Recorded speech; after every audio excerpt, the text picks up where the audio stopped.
ओम नमो भगवते वासुदेवाय नमः। जय श्री हरि। नमस्कार दोस्तों, स्वागत है आप सभी का हमारे यूट्यूब चैनल पावरफुल हिंदू धर्म में। आप सभी पर श्री भगवान विष्णु की कृपा सदा और सर्वदा बनी रही। आज से माघ मास शुरू हो रहा है। आज से हम प्रत्येक दिन आप सभी को माघ मास की महत्व का श्रवण कराएंगे। आइए जानते हैं माघ मास के बारे में। माघ माह को सनातन धर्म में अत्यंत पवित्र माना जाता है। इसे विशेष महीने में स्नान, दान, व्रत और तप का विशेष महत्व है।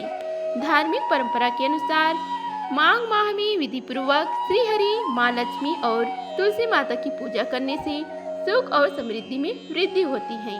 माघ माह को हिंदू धर्म में अत्यंत पवित्र महीना माना जाता है। इस महीने में स्नान, दान, व्रत और तप करने का विधान बताया गया है। धार्मिक मान्यता के अनुसार माघ महीने में श्री हरि, विष्णु और माँ लक्ष्मी की पूजा अर्चना करने से सुख व समृद्धि का वास होता है। साथ ही माघ महीने में तुलसी पूजा करने से धन की, धान्य की कमी नहीं होती। धार्मिक मान्यता के अनुसार माघ महीने के नियमों को पालन न करने से व्यक्ति को जीवन में कई परेशानियों का सामना करना पड़ता है। ऐसे में माघ मास से जुड़े नियम का पालन करना अधिक आवश्यक होता है। आइए आपको बताते हैं कि माघ महीना कब से शुरू हो रहा है, इस माह में क्या करना चाहिए और क्या नहीं। हिंदू कैलेंडर का 11वां महीना माघ माह होता है। माघ महीने में भगवान विष्णु और भगवान कृष्ण की पूजा की जाती है। दान पुण्य की दृष्टि से माघ माह बहुत शुभ और फलदायी माना जाता है। माघ माह के बाद फाल्गुन माह की शुरुआत हो जाती है। माघ महीने में सूर्यदेव के साथ साथ भगवान विष्णु की पूजा करनी चाहिए। इस पूरे महीने के किए जाने वाले कामों का शुभ फल मिलता है। माघ माह में रोजाना गीता का पाठ करना चाहिए तथा माघ महीने में पवित्र नदियों में स्नान जरूर करना चाहिए। हिंदू पंचांग के अनुसार हर साल माघ महीने की शुरुआत मकर संक्रांति के दिन से होता है। इस साल माघ महीने का शुरुआत 14 जनवरी 2025 से शुरू होगा। वही माघ महीना 12 फरवरी 2025 को खत्म होगी। अब हम आप सभी को माघ महीने में क्या करना चाहिए उसके बारे में बताते हैं। माघ महीने में रोजाना भगवान विष्णु और माँ लक्ष्मी की पूजा करनी चाहिए। माघ महीने में विशेष चीज़ों का दान जरूर करना चाहिए। माघ महीने में पूजा के दौरान गीता का पाठ करना चाहिए तथा शुभ तिथि पर पवित्र नदियों पर भी स्नान करना चाहिए। रोजाना तुलसी माता की पूजा करना चाहिए। अब माघ महीने में क्या नहीं करना चाहिए उसके बारे में आइए जानते हैं। माघ माह में तामसिक चीज़ों का सेवन नहीं करना चाहिए। माघ महीने में किसी से गलत भाषा का प्रयोग भी नहीं करना चाहिए। माघ के महीने में बड़े बुजुर्ग और महिलाओं का भी अपमान नहीं करना चाहिए। माघ माह में घर और मंदिर की साफ सफाई का खास ध्यान रखें और परिवार में वाद विवाद नहीं करना चाहिए। आइए अब आप सभी को माघ मास की कथा का श्रवण कराते हैं। आइए श्रवण कीजिए माघ मास की महात्मा के पहला अध्याय का। एक समय श्री सूत जी ने अपने गुरु श्री व्यास जी से कहा कि हे गुरुदेव, कृपा करके आप मुझे माघ मास का महात्म्य कहिए, क्योंकि मैं आपका शिष्य हूँ। व्यास जी कहने लगे कि रघुवंश के राजा दिलीप एक समय यज्ञ के स्नान के पश्चात पैरों में जूते और सुंदर वस्त्र पहनकर शिकार की सामग्री से युक्त कवच और शोभामान आभूषण पहने हुए अपने सिपाहियों से घिरे हुए जंगल में शिकार खेलने के लिए अपनी नगरी से बाहर निकले। उनके सिपाही जंगल में शिकार के लिए मृग, व्याघ्र, सिंह आदि जंतुओं की तलाश में इधर उधर फिरने लगे। उस वन में वन स्थली अत्यंत शोभा को प्राप्त हो रही थी। कहीं 2 मृगों के झुंड फिरते थे, कहीं गीदड़ अपना भयंकर शब्द कर रहे थे, कहीं गंडों का समूह हाथियों के समान फिर रहा था, कहीं वृक्षों के कोटरों में बैठे उल्लू अपना भयानक शब्द कह रहे थे, कहीं सिंहों के पद चिन्हों के साथ घायल मृगों के रक्त से भूमि लाल हो रही थी, कहीं दूध से भरी थनों वाली सुंदर भैंसें फिर रही थी, कहीं कहीं पर सुगंध पुष्प हरी भरी लताएं वन की शोभा को बढ़ा रही थी। कहीं बड़े बड़े पेड़ खड़े थे तो कहीं पर उन पेड़ों पर बड़े बड़े अजगर और उनकी केचुलियाँ भी पड़ी हुई थी। उसी समय राजा के सिपाहियों के बाजे की आवाज़ सुनकर एक मृग वन में से निकलकर भागने लगा और बड़ी बड़ी चौघड़ियाँ भरता हुआ आगे बढ़ा।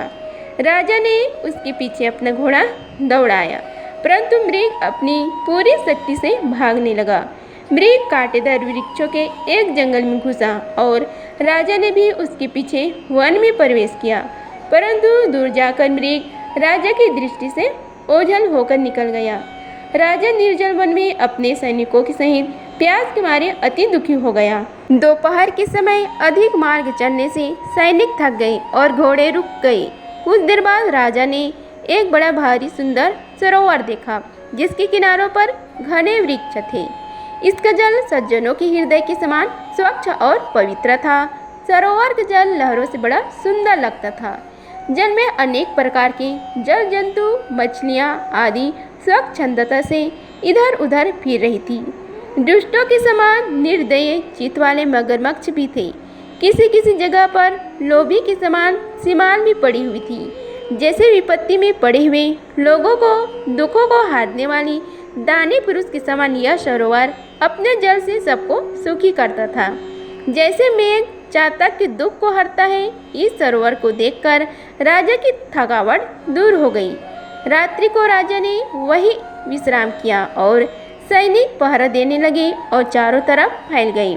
रात के अंतिम समय में शुक्रों के एक झुंड ने आकर सरोवर में पानी पिया और कमल के झुंड के पास आया। तब शिकारियों ने सावधान होकर शुक्रों पर आक्रमण किया और उनको मारकर पृथ्वी पर गिरा दिया। उस समय सब शिकारी कोलाहल करते हुए बड़ी प्रसन्नता के साथ राजा के पास गए और राजा प्रभात हुआ देखकर उनके साथ ही अपनी नगरी की तरफ चल पड़ा, जिसका शरीर तपस्या और नियमों के कारण बिल्कुल सूख गया था, जो मृग छाला और वकल पहने हुए था और नख, रोम तथा केश धारण किए हुए थे। राजा ने ऐसे घोर तपस्वी को देखकर बड़े आश्चर्य से उसको प्रणाम किया और हाथ जोड़कर खड़ा हो गया।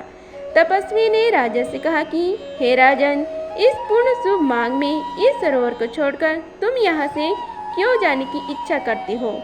तब राजा कहने लगे कि हे महात्मा, मैं तो माघ मास में स्नान के फल को कुछ भी नहीं जानता। कृपा करके आप विस्तार पूर्वक मुझसे कहिए। इस प्रकार पौष मास में कथा अध्याय 1 का समाप्त हुआ। आइए अब हम सभी मिलकर माता तुलसी की आरती गाते हैं। जय जय जय तुलसी माता, जय जय जय तुलसी माता, मैया जय जय जय तुलसी माता। सब जग की है सुखदाता, सबकी वरे माता। जय जय जय तुलसी माता, सब योगों से ऊपर, सभी रोगों से ऊपर, रज से ये रक्षा करके सबकी भवत्राता। जय जय जय तुलसी माता, मैया जय जय जय तुलसी माता। बटुपुत्री है श्यामा, सूर्यवल्ली है ग्राम्या। बटुपुत्री है श्यामा, सूर्यवल्ली है ग्राम्या। विष्णु प्रिय जो नर तुमको सेवे, सो नर तर जाता। मैया जय जय जय तुलसी माता, मैया जय जय जय तुलसी माता। हरि शिष्य विराजते, त्रिभुवन से वंदिते। पतित जनों की तारिणी तुम विख्याता। जय जय जय तुलसी माता, मैया जय जय जय तुलसी माता। लेकर जन्म विजन में, आई दिव्य भवन में। मानो लोग तुम्ही से सुख संपत्ति पाता। मैया जय जय जय तुलसी माता। हरि को तुम अति प्यारी, श्याम वर्ण सुकुमारी। प्रेम अजब है उनका, तुमसे कैसे नाता। हमारी विपदा हरो तुम, कृपा करो माता। मैया जय जय जय तुलसी माता, जय जय जय तुलसी माता। मैया जय जय जय तुलसी माता।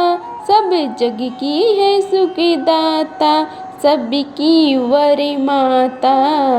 जय जय जय तुलसी माता मैया, जय जय जय तुलसी माता।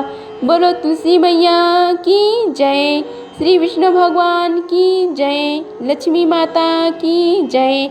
अगर आप सभी को यह वीडियो अच्छी लगी होगी तो वीडियो को लाइक कीजिए, चैनल को सब्सक्राइब कीजिए और कमेंट बॉक्स में जय श्री हरि लिखिए। धन्यवाद।